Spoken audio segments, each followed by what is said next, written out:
এই যে প্রবাসী বাবারা, জি হ্যাঁ, আপনাদেরই বলছি।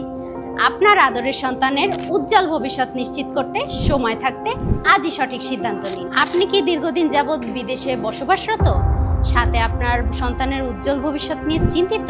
কারণ আপনার সন্তান মোবাইল এবং বন্ধুদের আড্ডায় আসক্ত হয়ে পড়েছে, তাই ভাবছেন তাকে আপনার কাছে প্রবাসে নিয়ে আসবেন। কিন্তু একবারও কি ভেবে দেখেছেন, বিদেশ থাকাকালীন আপনার সন্তানের হঠাৎ কোনো দুর্ঘটনা বা চাকরি হারাবার মতো পরিস্থিতি সৃষ্টি হলে তখন আপনি কি করবেন? তবে হ্যান্ড স্কিল থাকলে সকল বিপজ্জনক সমস্যা থেকে উদ্ধার পেতে পারবে আপনার সন্তান। মোবাইল ফোন সার্ভিসিং এর এই দক্ষতাটি হতে পারে একটি চাহিদাপূর্ণ দক্ষতা, যা কিনা আপনার সন্তানকে দিতে পারে একটি নিশ্চিত ক্যারিয়ার। কারণ মোবাইল সার্ভিসিং শেখা হতে পারে একটি সঠিক সিদ্ধান্ত। এই মোবাইল সার্ভিসিং এর চাহিদাটি দিনকে দিন বেড়েই চলেছে, তাই আপনার সন্তানের দক্ষ এবং নিশ্চিত ক্যারিয়ার করতে Mizan mobile repair and training centre নিয়ে এসেছে 30 থেকে 50% ডিসকাউন্টে মোবাইল রিপেয়ারিং সার্ভিসিং।